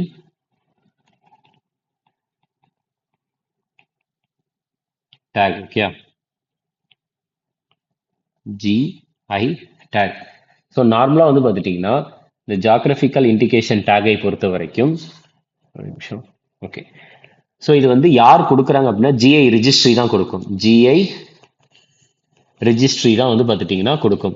இந்த ஜிஐ ரிஜிஸ்ட்ரியினுடைய ஹெட் குவார்ட்டர்ஸ் வந்து எங்கே இருக்குதுன்னா தலைமையகம் வந்து எங்கே இருக்குதுன்னா சென்னையில் தான் இருக்குது. ஜிஐ ரிஜிஸ்ட்ரியினுடைய ஹெட் குவார்ட்டர்ஸ் எங்கே இருக்குன்னா சென்னையில் தான் இருக்குது. இந்த ஜிஐ ரிஜிஸ்ட்ரி எதுக்கு கீழே இருக்குதுன்னா department of promotion and industry. Department of promotion of industry and internal trade இதுக்கு கீழே தான் இருக்கு. அண்ட் இன்டர்னல் ட்ரேட் இது கீழே தான் இருக்கு. இந்த department of promotion of industry and internal trade இது எதுக்கு கீழே எந்த அமைச்சகத்துக்கு கீழே இருக்குதுன்னா ministry of commerce and industry. Ministry of commerce and industry இதுக்கு கீழே தான் வந்து பார்த்துட்டிங்கன்னா இருக்குது. இந்த ஜிஐ டேக் ஆனது வந்து எந்த ஒரு சட்டத்தில் கொடுக்குறாங்க அப்படின்னா, எந்த ஒரு சட்டத்தின் மூலியமா கொடுக்குறாங்கன்னா, GI geographical indication of goods registration and protection act 1999. Registration and protection act 1999. ரைட்டா? ஸோ இதெல்லாம் வந்து பார்த்துட்டிங்கன்னா எதை பொறுத்த வரைக்கும் ஜிஐ டேகை பொறுத்த வரைக்கும் முக்கியமான ஒரு சில பாயிண்ட். அடுத்து என்ன கொஸ்டின் கேட்குறாங்க அப்படின்னு பார்த்துட்டிங்கன்னா, எந்த இந்திய மாநிலம் வந்து சமீபத்தில் நக்ஷத்திர சபா ஆஸ்ட்ரோ டூரிசம் அப்படின்ற ஒரு பிரச்சாரத்தை வந்து துவக்கியது அப்படின்னு கேட்குறாங்க. இதுக்கான ஆன்சர் உத்தரகாண்ட் தான். இதுக்கான ஆன்சர் வந்து பார்த்துட்டிங்கன்னா உத்தரகாண்ட். என்னென்னா நக்ஷத்ரா சபா ஆஸ்ட்ரோ டூரிசம் அப்படின்ட்டு சொல்கிறாங்க. Astro tourism campaign. இந்த நக்ஷத்ரா சபா அப்படின்றது வந்து எங்கே வந்து வச்சிருக்காங்க அப்படின்னா, ஜார்ஜ் எவரெஸ்ட் அப்படின்ற ஒரு இடம். ஜார்ஜ் எவரெஸ்ட் அப்படின்ற ஒரு இடத்துல தான். உத்தரகாண்ட்ல ஜார்ஜ் எவரெஸ்ட் அப்படின்ற ஒரு இடம். இந்த ஜார்ஜ் எவரெஸ்ட் வந்து எங்க இருக்குன்னா முசோரியில இருக்கு. ஏன்னா உத்தரகாண்ட்ல இருக்கிற முசோரியில இருக்கிற ஜார்ஜ் எவரெஸ்ட்ல இந்த நக்ஷத்திர சபா அப்படின்ற ஆஸ்ட்ரோ டூரிசம் பிரச்சாரம் வந்து துவக்கி வச்சிருக்காங்க. கேம்பெயின் வந்து துவக்கி வச்சிருக்காங்க முசோரி. ஓகே. ஸோ இதில் வந்து பார்த்துட்டிங்கன்னா ஸ்டேட்ஸை பொறுத்த வரைக்கும் கேபிட்டல் எல்லாருக்குமே தெரியும். கேரளாவினுடைய தலைநகரம் வந்து திருவனந்தபுரம்.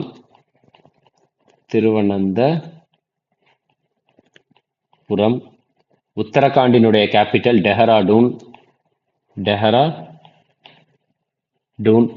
ராஜஸ்தானுடைய கேபிட்டல் ஜெய்ப்பூர். ஹிமாச்சல் பிரதேஷனுடைய கேபிட்டல் வந்து Shimla.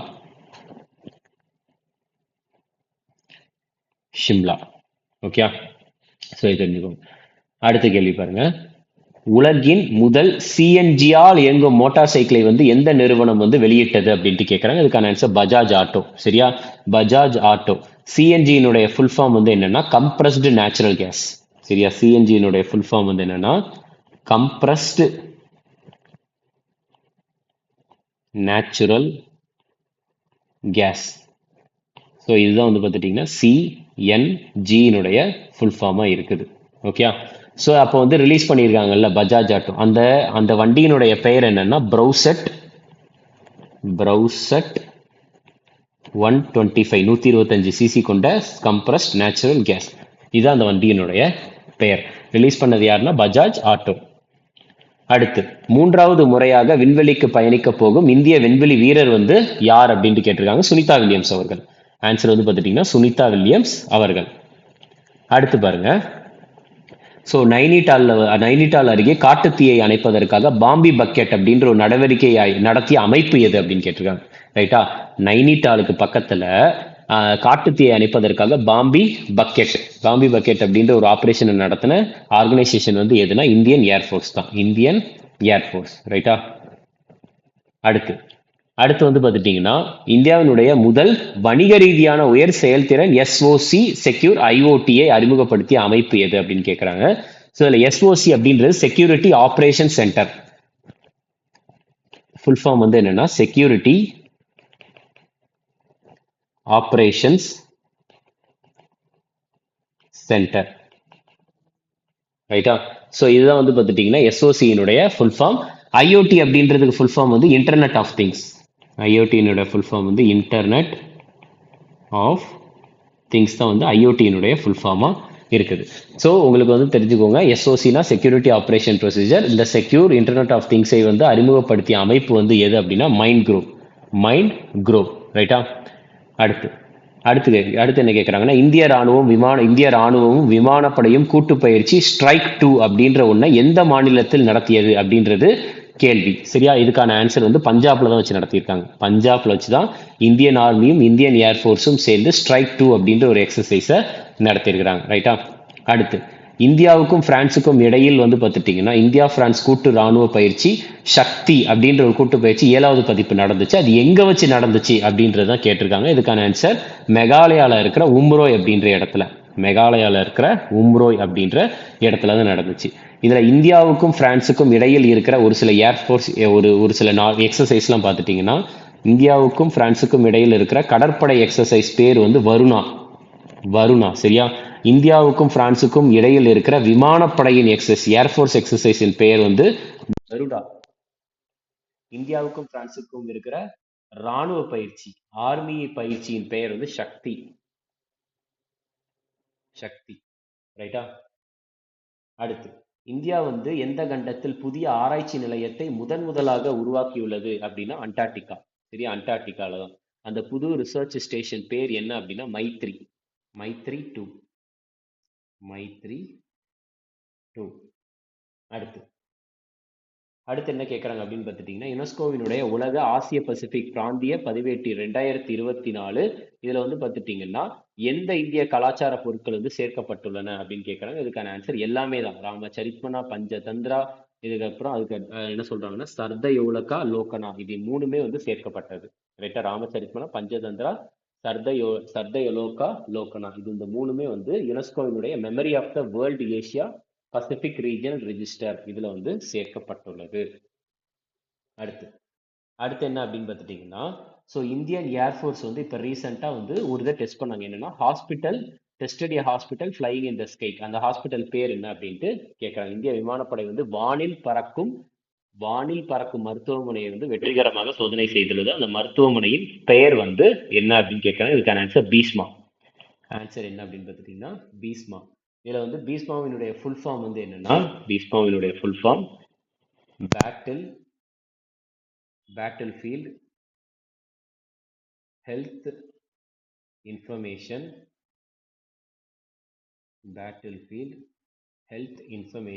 System for medical services.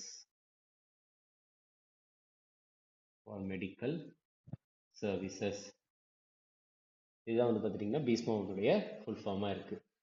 BHISMA. So MA வந்து பார்த்துட்டிங்கன்னா உங்களுக்கு ஏ வந்து ஷார்ட் ஃபார்மில் வரும். ரைட்டா? Bhishma battle field health information system for medical services. Next அடுத்த கேள்வி என்னன்னா, எந்த 2 நாடுகள் வந்து தர்காஷ் அப்படின்ற ஒரு பயிற்சியை வந்து நடத்துகிறது அப்படின்னா இந்தியா மற்றும் யுஎஸ்ஏ. யாரும் இணைந்து அப்படின்னா இந்தியா மற்றும் யுனைடெட் ஸ்டேட்ஸ் ஆஃப் அமெரிக்கா. இந்தியாவுக்கும் ரஷ்யாவுக்கும் இடையில் இருக்கிற பயிற்சியின் பெயர் வந்து பார்த்துட்டீங்கன்னா என்னன்னா இந்திரா. இதுக்கான ஆன்சர் வந்து இந்திரா. அதுக்கடுத்து இந்தியாவுக்கும் யுஎஸ்ஏக்கும் இருக்கிற எக்ஸசைஸ் பேர் என்னன்னா யுத் அபியாஸ் அப்படின்ற ஒரு பயிற்சி. அதுக்கடுத்து வேற என்ன செய்யறாங்க அப்படின்னு பார்த்துட்டீங்கன்னா இந்தியாவுக்கும் யுஎஸ்ஏக்கும் இடையிலேயே வஜ்ர பிரஹார். அடுத்து இந்தியாவுக்கும் யுஎஸ்ஏக்கும் இடையில் வந்து கோப் இந்தியா. ரைட்டா? அதுக்கு அடுத்து வந்து பார்த்துட்டீங்கன்னா இங்க USA, Japan plus India. USA, Japan மற்றும் இந்தியா இணைந்து வந்து மலபாரம் அப்படின்ற ஒரு எக்ஸசைஸ். மலபார் இது வந்து கடற்படை கூட்டு பயிற்சி. ரைட்டா? அதுக்கு அடுத்து வந்து பார்த்துட்டீங்கன்னா யுனைடெட் கிங்டமும் இந்தியாவும் இணைந்து அஜேயா வாரியர் அப்படின்ற ஒரு பயிற்சி. கொங்கன் எக்ஸசைஸ். அடுத்து இந்திரதனுஷ் எக்ஸசைஸ்.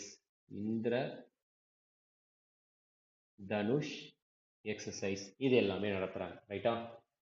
நெக்ஸ்ட் அடுத்து பாருங்க, கன்வார் லேக். சரி, ஆசியாவினுடைய மிகப்பெரிய நன்னீர் ஆக்ஸ்போ ஏரியான கன்வார் ஏரி வந்து எந்த இந்திய மாநிலத்தில் அமைந்துள்ளது? ஏசியானுடைய largest fresh water oxbow lake, அதாவது மாட்டினுடைய திமிழ் மாதிரி இருக்கும் இந்த லேக் ஆனது. இது வந்து எந்த இந்திய மாநிலத்தில் லொக்கேட் ஆயிருக்கு அப்படின்றதுதான் கேள்வி. இதுக்கான ஆன்சர் பீகார்ல தான் லொக்கேட் ஆயிருக்கு.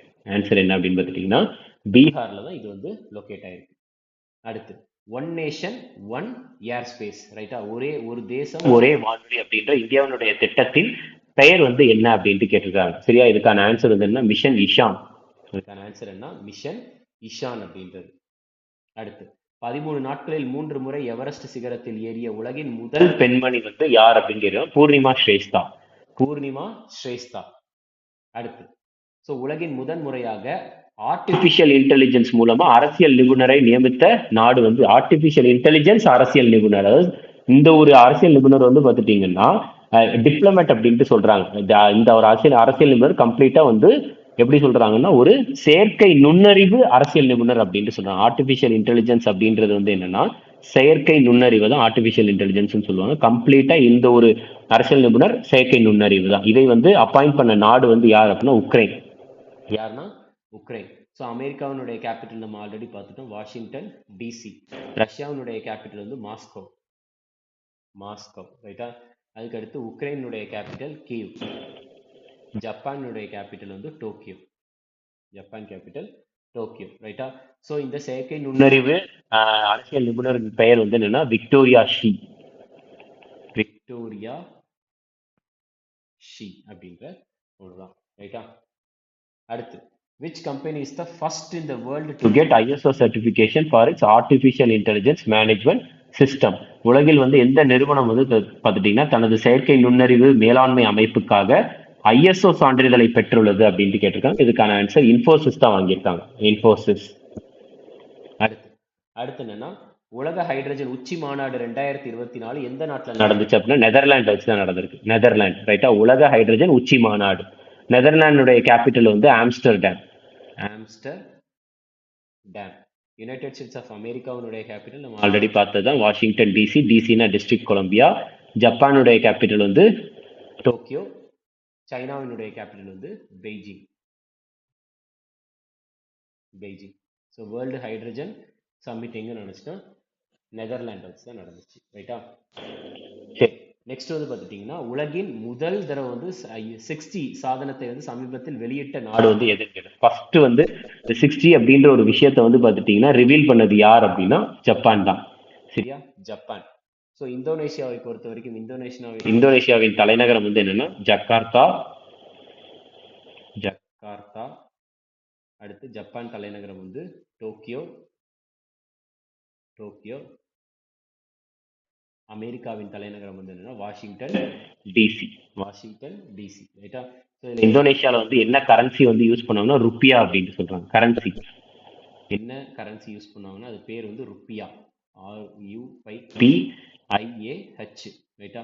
ஸோ இதில் பாருங்க, Japan introduce world's first 60 device. அது வந்து கிட்டத்தட்ட 5G விட 20 மடங்கு ஸ்பீடா இருக்கும் அப்படின்னு சொல்றாங்க. அதாவது 20 times into 5G, 5G விட 20 மடங்கு அது ஸ்பீடா இருக்கும் அப்படின்ட்டு சொல்றாங்க. அடுத்து 2023 வந்து உலகளாவிய இணைய முடக்கத்தில் வந்து எந்த நாடு முதலிடத்தில் உள்ளது அப்படின்ற கேள்வி. இதுக்கான ஆன்சர் இந்தியா தான். 2024 உலகளாவிய இணைய முடக்கத்தில் முதலிடத்தில் இருக்கிறது இந்தியா தான், ரைட்டா. ஸோ அதில் வந்து இந்தியாவுடைய இது வந்து 116, மியான்மருக்கு வந்து 37, இந்த மாதிரி ஃபுல்லா போய்கிட்டு இருக்கு, ரைட்டா. நம்மளுக்கு இந்தியாவோட தெரிஞ்சு வச்சுக்கோங்க, 116வது இடத்துல இருக்குது இந்தியா. நெக்ஸ்ட் அடுத்து பாருங்க. ஸோ ஃபர்ஸ்ட் டைம் வந்து வேர்ல்டுலேயே வந்து முதல் டைம் வந்து அதனுடைய பனிப்பாறைகளை இழந்த நாடு எது அப்படின்ட்டு கேட்டிருக்காங்க. ஆல்ரெடி அங்கே பனி இருந்திருக்கு, கம்ப்ளீட்டா வந்து அதில் இருக்க பனிப்பாறைகள் எல்லாத்தையுமே இழந்துருச்சு. அது எது அப்படின்னா வெனிசுலா. வெனிசுலா தான் இழந்திருக்கு, ரைட்டா. ஸோ இதில் வந்து ஐஸ்லாண்டினுடைய கேபிட்டல் என்ன, ரேக் ஜாவிக். பொலிவியாவினுடைய கேபிட்டல் சுக்ரே. வெனிசுலாவினுடைய கேபிட்டல் தலைநகரம் வந்து காராக்கஸ். சுவிட்சர்லாந்தினுடைய தலைநகரம் வந்து பெர்ன். அடுத்து, வட இந்திய பெருங்கடலில் வந்து உருவாகும் சூறாவளிக்கு ரெமல் என்ற ஒரு பெயரை வழங்கிய நாடு எதுன்னு கேட்கிறேன். ரெமல் வந்து எங்க வந்துச்சுன்னு கேட்கல, ரெமல் அப்படின்ற ஒரு இந்த ஒரு சூறாவளிக்கு ரெமல் அப்படின்ற ஒரு பெயரை வழங்கிய நாடு வந்து எது அப்படின்னு கேட்டிருக்காங்க. மஸ்கட், சரியா. அதாவது ஓமன் தான். ஓமனுடைய தலைநகரம் வந்து மஸ்கட். ஓமனின் தலைநகரம் வந்து மஸ்கட், ரைட்டா. பங்களாதேஷின் தலைநகரம் தாக்கா. பங்களாதேஷ் தலைநகரம் வந்து பார்த்துட்டீங்கன்னா தாக்கா.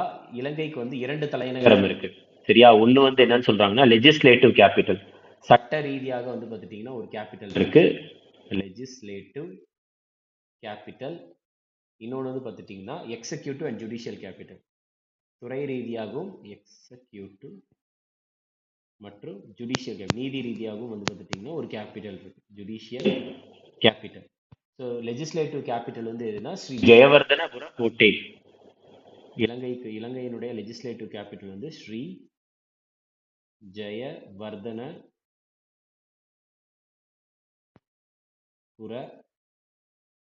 கோட்டை, ஓகே.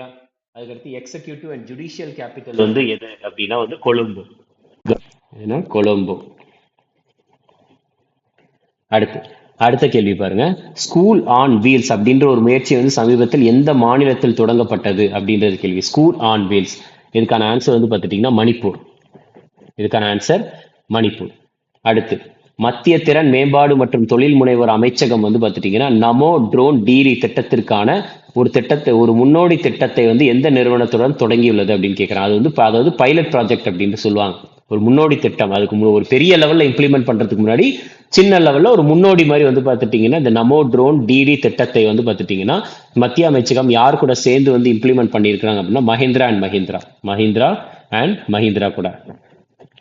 அடுத்து வந்து என்ன கேட்டிருக்காங்க அப்படின்னு பார்த்துட்டீங்கன்னா எந்த மாநில காவல்துறை வந்து ஆபரேஷன் மரியாதவை, அதாவது மரியாதா அப்படின்றது தான் மரியாதா அப்படின்றது வந்து பார்த்துட்டீங்கன்னா மரியாதாவை, சரியா? இதை வந்து பார்த்துட்டீங்கன்னா தொடங்கி வச்சிருக்கிறது யார் அப்படின்னு பார்த்துட்டீங்கன்னா இதுக்கான ஆன்சர் உத்தரகாண்ட். ஆபரேஷன் மரியாதா அப்படின்றதை தொடங்கி வச்சிருக்கிறது யாருன்னா உத்தரகாண்ட். அடுத்து செயற்கை நுண்ணறிவு மூலம் இயக்கப்படும் போக்குவரத்து மேலாண்மை அமைப்பை வந்து எந்த மாநிலம் தொடங்க உள்ளது அப்படின்னா இதுக்கான ஆன்சர் சிக்கிம். செயற்கை ஆர்டிபிஷியல் இன்டெலிஜென்ஸ் மூலியமா டிராபிக் வந்து மேனேஜ் பண்ண போறாங்க, ரைட்டா? யார் அப்படின்னா சிக்கிம். இதுல மெகாலயாவுடைய தலைநகரம் வந்து ஷில்லாங். கேரளாவுடைய தலைநகரம் ஆல்ரெடி பார்த்தாச்சு, திருவனந்தபுரம்.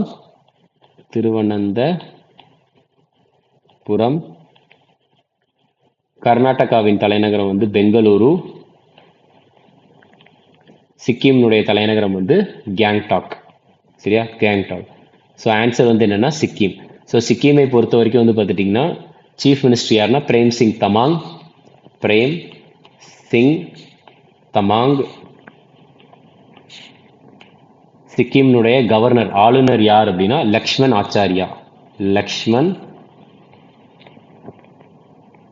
ஆச்சாரியா, ரைட்டா?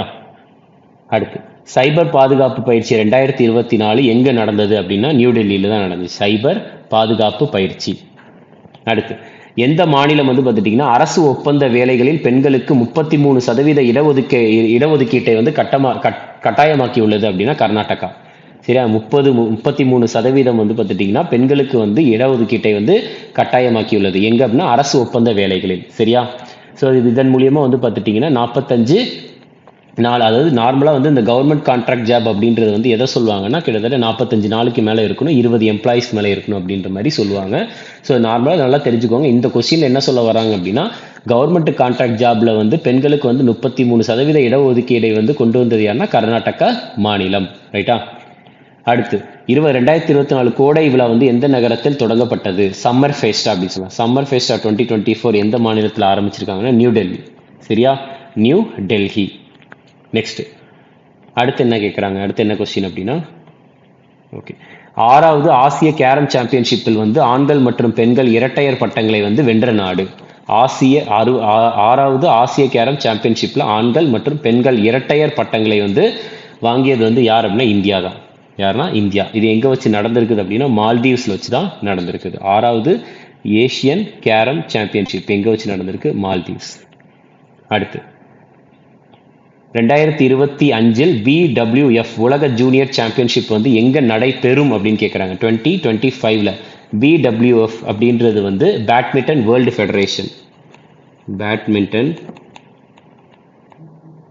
World federation. ஸோ இது வந்து எங்க நடைபெறும் அப்படின்னு கேட்டிருக்காங்கன்னா இந்தியாவில் தான் இது வந்து நடைபெறும் அப்படின்னு சொல்லியிருக்காங்க 2025ல, சரியா? இந்தியாவில் அப்போ எங்க நடைபெறும் அப்படின்னா கவுஹாட்டியில். இந்தியாவில் எங்க நடைபெறும் அப்படின்ட்டு சொல்லியிருக்காங்கன்னா குவஹாட்டி, ரைட்டா? சரி, நெக்ஸ்ட் அடுத்து பாருங்க. இந்திய செஸ் ப்ராடிஜி அப்படின்னு சொல்றாங்க. இந்திய செஸ் ப்ராடிஜி சர்வதேச செஸ் கூட்டமைப்பு விருதுகள் கிராண்ட் மாஸ்டர் பட்டத்தை வென்றது யார் அப்படின்னு கேட்குறாங்க. Who won the international chess federation awards grandmaster title to Indian chess prodigy யார் அப்படின்னு பார்த்துட்டீங்கன்னா வைஷாலி ரமேஷ் பாபு அவர்கள். இவங்க தான் வந்து பார்த்துட்டீங்கன்னா 84வது கிராண்ட் மாஸ்டர், சரியா? இந்தியாவினுடைய 84வது கிராண்ட் மாஸ்டர் யாருன்னா வைஷாலி ரமேஷ் பாபு அவர்கள், ரைட்டா? நெக்ஸ்ட் அடுத்து வந்து பார்த்துட்டீங்கன்னா வரவிருக்கும் T20 உலகக்கோப்பைக்கான USA கிரிக்கெட் அணியின் லீட் ஆர்ம் ஸ்பான்சராக எந்த பால் நிறுவனம் வந்து பெயரிடப்பட்டுள்ளது அப்படின்னு கேட்குறாங்க. எந்த ஒரு பால் நிறுவனம் வந்து லீட் ஆர்ம் ஸ்பான்சரா USA கிரிக்கெட் டீமுக்கு வந்து வந்திருக்காங்க அப்படின்னா அமுல் தான், சரியா? அமுல். ஸோ இந்த தடவை வந்து பார்த்துட்டிங்கன்னா T20 வேர்ல்டு கப் ஆனது 2024 வந்து எங்கே வச்சு நடைபெறும் அப்படின்னா யுனைடெட் ஸ்டேட்ஸ் மற்றும் வெஸ்ட் இண்டீஸ் வச்சு நடைபெறும் அப்படின்னு சொல்லியிருக்காங்க. ஆல்ரெடி நடைபெற்று முடிஞ்சிருச்சு, ஜஸ்ட் தெரிஞ்சுக்கோங்க. 2024 யுனைடெட் ஸ்டேட்ஸ் அண்ட் வெஸ்ட் இண்டீஸ்ல வச்சு தான் நடந்துச்சு. அதுக்கு வந்து யுனைடெட் ஸ்டேட்ஸ் ஆஃப் அமெரிக்கா, அதாவது அமெரிக்கா ஒரு கிரிக்கெட் டீமுக்கு வந்து லீட் ஆர்ம் ஸ்பான்சரா வந்து யார் வந்திருக்கானா அமுல் தான். அடுத்து தேசிய மகளிர் ஹாக்கி லீக் 2024 வந்து எங்கு நடைபெறும் அப்படின்னா ராஞ்சி. தேசிய மகளிர் ஹாக்கி லீக் 2024 எங்க நடைபெற்றது அப்படின்னா ராஞ்சி. அடுத்த கேள்வி, ஐசிசி மகளிர் T20 உலகக்கோப்பை 2024 எங்க வச்சு நடைபெற்றது அப்படின்னா பங்களாதேஷ். ஐசிசி மகளிர் T20 உலகக்கோப்பை 2024 எங்கு நடைபெற்றது பங்களாதேஷ். அடுத்து 2024 தாமஸ் கோப்பை பேட்மிண்டன் பட்டத்தை வென்றது யார் அப்படின்னா சைனா. யார் அப்படின்னா சீனா தான் வென்றது. 2024 தாமஸ் கோப்பை பேட்மிண்டன் பட்டத்தை வென்றது சீனா. அடுத்து 2024 மேட்ரிட் ஓபன் டென்னிஸ் மகளிர் ஒற்றையர் பட்டத்தை வென்ற ஈகா ஸ்வியாத்தக். அவர் வந்து எந்த நாட்டை சேர்ந்தவர் அப்படின்னா போலாந்து. 2024 மேட்ரிட் ஓபன் டென்னிஸ் மகளிர் உமன் சிங்கிள்ஸ் டைட்டில் ஜெயிச்சது ஈகா ஸ்வியாத்தக். எந்த நாட்டை சேர்ந்தவங்கன்னா போலாந்து. அடுத்து மென்ஸ் ஹை ஜம்ப் ஈவெண்ட் வந்து பார்த்துட்டீங்கன்னா யூஎஸ்ஏ த்ரோ ஃபெஸ்டிவல் 2024 நடந்திருக்கு. அதை வந்து ஜெயிச்சது யார் அப்படின்னு கேட்டிருக்காங்க. யூஎஸ்ஏ த்ரோ ஃபெஸ்டிவல் 2024 வந்து ஆண்களுக்கான உயரம் தாண்டுதல் போட்டியில் வந்து வென்றது யாருன்னா தேஜஸ்வின் சங்கர். யார் அப்படின்னா தேஜஸ்வின் சங்கர். அடுத்து 350 சரியா 350 T20 விக்கெட்டுகளை வீழ்த்திய முதல் இந்திய பந்து வீச்சாளர் வந்து யாருன்னா Yuzvendra Chahal. 350 T20 cricket wicket யாருன்னா யுஸ்வேந்திர சஹால். அடுத்த கேள்வி என்ன அப்படின்னா 22வது ஆசிய ஸ்குவாஷ் சாம்பியன்ஷிப்பில் இந்திய ஆண்கள் அணியை வழிநடத்திட்டு போனது யார் அப்படின்னு வழிநடத்திட்டு போனது யாருன்னா Velavan Senthilkumar. 22nd Asian squash championship வந்து இந்தியன் மென்ஸ் டீமை வந்து வழிநடத்தி கொண்டு போனவர் யாருன்னா வேலவன் செந்தில்குமார். அடுத்து தேசிய மகளிர் ஹாக்கி லீக் 2024 இந்தியாவுடன் தனது முதல் கூட்டாண்மையை வந்து எந்த நிறுவனம் அறிவித்துள்ளது அப்படின்னா இதுக்கான ஆன்சர் கொக்கோ கோலா. சரியா, இதுக்கான ஆன்சர் வந்து பார்த்துட்டீங்கன்னா கொக்கோ கோலா தான் அறிவிச்சிருக்கிறாங்க. நெக்ஸ்ட் அடுத்து எவரெஸ்ட் சிகரத்தில் 29 முறை ஏறிய உலகின் முதல் நபர் வந்து யார் அப்படின்னா காமி ரீட்டா. எவரெஸ்ட் சிகரத்தை வந்து பார்த்துட்டீங்கன்னா 29 டைம்ஸ் வந்து இவங்க வந்து ஏறிருக்காங்க. யாருன்னா காமி ரீட்டா. அடுத்து 30வது Sultan Azlan Shah hockey trophy 2024 வென்ற அணி வந்து ஜப்பான். யார் அப்படின்னா ஜப்பான். இது எங்க வச்சு நடந்துச்சு அப்படின்னா இந்த ஒரு போட்டியானது எங்க வச்சு நடந்துச்சுன்னா மலேசியாவில் வச்சு நடந்துச்சு. இங்கதான் மலேசியா. எத்தனாவது எடிஷன்? 30வது எடிஷன். என்ன cup? Sultan Azlan Shah hockey trophy. எப்படி கேட்பாங்க கொஸ்டின் எப்படி கேட்பாங்கன்னா இந்த Sultan Azlan Shah Sultan Azlan Shah அப்படின்ற கப்பு வந்து எந்த ஸ்போர்ட்ஸ் கூட ரிலேட் ஆனது அப்படின்னு கேட்கலாம். அப்படி கேட்டாங்கன்னா அதுக்கான ஆன்சர் ஹாக்கி. ஓகே. அடுத்து தோஹா டைமண்ட் லீகில் வந்து பார்த்துட்டீங்கன்னா நீரஜ் சோப்ரா எந்த பதக்கம் வென்றார் அப்படின்னா சில்வர் மெடல், வெள்ளி பதக்கம் தான் வென்றிருக்காங்க தோஹா டைமண்ட் லீக்ல. அடுத்து பாரிஸ் ஒலிம்பிக் 2024 ஒதுக்கீட்டை பெற்ற முதல் இந்திய ஆண் மல்யுத்த வீரர் யார் அப்படின்ட்டு அவரை வந்து பார்த்துட்டீங்கன்னா அவர் கோட்டா, அதாவது பாரிஸ் ஒலிம்பிக்ஸ் 2024 வந்து ஃபர்ஸ்ட் ஒரு மேல் ரெஸ்லர் வந்து போயிருக்கிறார் அப்படின்னா அதாவது உள்ள போறதுக்கான குவாலிஃபையரா போயிருக்காருன்னா யாருன்னா அமன் செஹராவத் அவர்கள் தான். சரியா, பாரிஸ் ஒலிம்பிக் 2024 ஒதுக்கீட்டை பெற்ற முதல் இந்திய ஆண் மல்யுத்த வீரர் யாருன்னா அமன் செஹராவத். அடுத்து இந்தியாவினுடைய 85வது செஸ் கிராண்ட் மாஸ்டர் வந்து யார் அப்படின்னா ஷியாம் நிக்கில் அவர்கள். சரியா, யாருன்னா ஷியாம் நிக்கல். ஓகே, நெக்ஸ்ட் அடுத்து பாருங்க. ஸோ நீரஜ் சோப்ரா அவர்கள் வந்து பார்த்துட்டீங்கன்னா ஃபெடரேஷன் கோப்பை 2024 தங்கப்பதக்கம் வென்றார். ஓகே, அந்த ஃபெடரேஷன் கப் ஆனது வந்து எங்க வச்சு நடைபெற்றது? ஃபெடரேஷன் கோப்பை 2024 அப்படின்றது எங்க வச்சு நடந்துச்சுன்னா புவனேஸ்வர்ல வச்சு நடந்துச்சு. சரியா, என்ன அப்படின்னு பார்த்துட்டீங்கன்னா புவனேஸ்வர்ல வச்சு. அடுத்து பாருங்க, தாய்லாந்து ஓபனின் ஆண்கள் இரட்டையர் பிரிவில் சத்விக் சாய்ராஜ் ரங்கிரெட்டி மற்றும் சிராக் ஷெட்டி வந்து எந்த இரு நபர்களை தோற்கடித்து வென்றுள்ளனர் அப்படின்னா இதுக்கான ஆன்சர் சென்போ யாங் அண்ட் லியூயி. சரியா, சென்போ யாங் மற்றும் லியூ இவங்களை தோற்கடிச்சுட்டு தான் யார் ஜெயிச்சிருக்காங்கன்னா இந்தியாவை சேர்ந்த சத்விக் சாய்ராஜ் ரங்கிரெட்டி மற்றும் சிராக் ஷெட்டி வந்து இதை ஜெயிச்சிருக்கிறாங்க. அடுத்த கேள்வி பாருங்க, உமன்ஸ் வேர்ல்டு கப் 2027 வந்து எங்க நடக்க போகுது? 2027 மகளிர் உலக கோப்பையை வந்து பார்த்துட்டீங்கன்னா நடத்தும் நாடாக அறிவிக்கப்பட்டது எது அப்படின்னா பிரேசில். இதுனா பிரேசில். அடுத்து எந்த 2 இந்தியன் பாக்ஸர்ஸ் வந்து எல்லோடா கப் 2024 வந்து கோல்டு மெடல் அடிச்சிருக்காங்க அப்படின்னு கேட்குறாங்க. 2024 எல்லோடா கோப்பையில் வந்து எந்த 2 இந்திய குத்துச்சண்டை வீரர்கள் வந்து தங்கப்பதக்கம் வென்றனர் அப்படின்னா இதுக்கான ஆன்சர் நிக்கத் ஜரீன் மற்றும் மீனாட்சி. நிக்கத் ஜரீன் வந்து எத்தனை கிலோகிராம் கேட்டகரி அப்படின்னா 52 கிலோகிராம் கேட்டகரியில் இவங்க போட்டி போட்டிருக்கிறாங்க. மீனாட்சி அவர்கள் வந்து எத்தனை கிலோகிராம் கேட்டகரினா 48 கிலோகிராம் கேட்டகரி. ஓகே. ஸோ அடுத்து என்ன அப்படின்னு பார்த்துட்டிங்கன்னா இங்கிலீஷ் பிரீமியர் லீக் 2024 பட்டத்தை வென்ற அணி வந்து எதுனா Manchester City. English Premier League 2024 யார் ஜெயிச்சாங்கன்னா மான்செஸ்டர் சிட்டி. அடுத்து உலக பாரா தடகள சாம்பியன்ஷிப்பில் இந்தியாவின் தீப்தி ஜீவன்ஜி வந்து எந்த பதக்கம் வென்றார் அப்படின்னு கேட்குறாங்க. இதுக்கான ஆன்சர் வந்து கோல்டு. சரியா, உலக பாரா அத்லெட்டிக் சாம்பியன்ஷிப்ல பாரா தடகள சாம்பியன்ஷிப்பில் ஜெயிச்சது யார்? தீப்தி ஜீவன்ஜி எந்த பதக்கம் வென்றாங்கன்னா கோல்டு மெடல். ரைட்டா. அடுத்து முதல் ஆசிய ரிலே சாம்பியன்ஷிப்பில் இந்தியா எத்தனை பதக்கங்களை வென்றுள்ளது அப்படின்னா 3 மெடல். சரியா, 1 கோல்டு 2 சில்வர். ரைட்டா, முதல் ஆசிய ரிலே சாம்பியன்ஷிப்பில் இந்தியா எத்தனை பதக்கம்னா 3 மெடல், 1 கோல்டு 2 சில்வர். அடுத்து உலக பாரா தடகள சாம்பியன்ஷிப்பில் பெண்களுக்கான F51 கிளப் எறிதல் போட்டியில் வந்து தங்கப்பதக்கம் வென்றது யார் அப்படின்னா ஏக்தா பயான். அவங்க தான் வந்து பார்த்துட்டிங்கன்னா உலக பாரா தடகள சாம்பியன்ஷிப்ல வந்து பெண்களுக்கான F51 கிளப் எறிதல் போட்டியில் வந்து இவங்க வந்து ஜெயிச்சிருக்கிறாங்க. அடுத்து 2024 ஆசிய ஜிம்னாஸ்டிக் சாம்பியன்ஷிப்ல வந்து தங்கப்பதக்கம் வென்ற முதல் இந்திய ஜிம்னாஸ்ட் யார் அப்படின்னு கேட்டாங்க. 2024 ஏசியன் ஜிம்னாஸ்டிக் சாம்பியன்ஷிப்ல வந்து பார்த்துட்டிங்கன்னா கோல்டு மெடல் ஜெயிச்ச முதல் இந்தியன் ஜிம்னாஸ்ட் வந்து யார் அப்படின்னா தீபா கர்மாக்கர். அடுத்து பாருங்க, பனாமாவின் புதிய அதிபராக தேர்ந்தெடுக்கப்பட்டவர் யார் அப்படிங்க. பனாமாவின் புதிய அதிபராக தேர்ந்தெடுக்கப்பட்டவர் யாருன்னா ஜோஸ் ரவுல் மொலினோ. ரைட்டா. ஸோ பனாமாவை பொறுத்த வரைக்கும் பனாமாவின் தலைநகரம் கேபிட்டல் எது அப்படின்னா பனாமா சிட்டி தான். பனாமாவின் கேபிட்டல் என்னன்னா பனாமா சிட்டியே தான். Panama city. ரைட்டா. சரி, அடுத்து பாருங்க, உலக பல்கலைக்கழக தரவரிசை மையத்தில் வந்து பார்த்துட்டீங்கன்னா பட்டியல்ல இந்தியாவினுடைய சிறந்த ஒரு பல்கலைக்கழகமாக தேர்ந்தெடுக்கப்பட்டது என்னன்னா IIM அகமதாபாத்.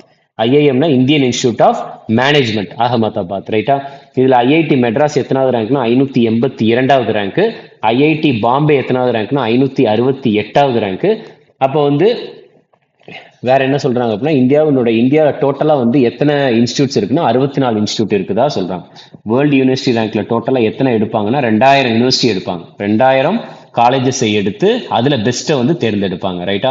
ஸோ அதுல இந்தியாவை சேர்ந்த ஒரு 64 இன்ஸ்டியூட் வந்து அதுல இடம்பெற்று இருக்கு. இதுல வந்து பெஸ்ட் இன்ஸ்டியூட் இந்தியாவிலேயே வந்து பெஸ்ட் இன்ஸ்டியூட்டா வந்து தேர்ந்தெடுக்கப்பட்டது எதுனா IIM Ahmedabad, Indian institute of management Ahmedabad. சரியா. ஸோ இதுதான் வந்து பார்த்துட்டிங்கன்னா நம்ம மே மந்த்துக்கான டாப் 100 கரண்ட் அஃபேர்ஸ். ரைட்டா. நம்மளுக்கு நார்மலாகவே வந்து பார்த்துட்டிங்கன்னா கரண்ட் அஃபேர்ஸ் சீரீஸை பொறுத்த வரைக்கும், அதுவும் முக்கியமாக டாப் 100 பொறுத்த வரைக்கும் வந்து பார்த்துட்டிங்கன்னா நம்மளுக்கு MCQ வைஸாக பார்ப்போம். அந்த MCQஸ்லையுமே வந்து கரண்ட் அஃபேர்ஸ் அப்படின்றது இல்லாமல் கரண்ட் அஃபேர்ஸை தாண்டி முக்கியமான ஸ்டாட்டிக் ரிலேட்டடாகவும் பார்ப்போம். ரைட்டா. ஸோ இதில் பார்த்தாலே உங்களுக்கு தெரியும் நம்ம வந்து இந்த மாதிரி வந்து நம்ம கரண்ட் அஃபேர்ஸ் இல்லாமல் அந்த கரண்ட் அஃபேர்ஸில் இருந்து ஸ்டாட்டிக் போவோம். ரைட்டா. ஸோ இது மாதிரி வந்து பார்த்துட்டிங்கன்னா நம்ம அடுத்தடுத்த மந்த்துக்கு நம்ம பார்க்கலாம். Okay, thank you.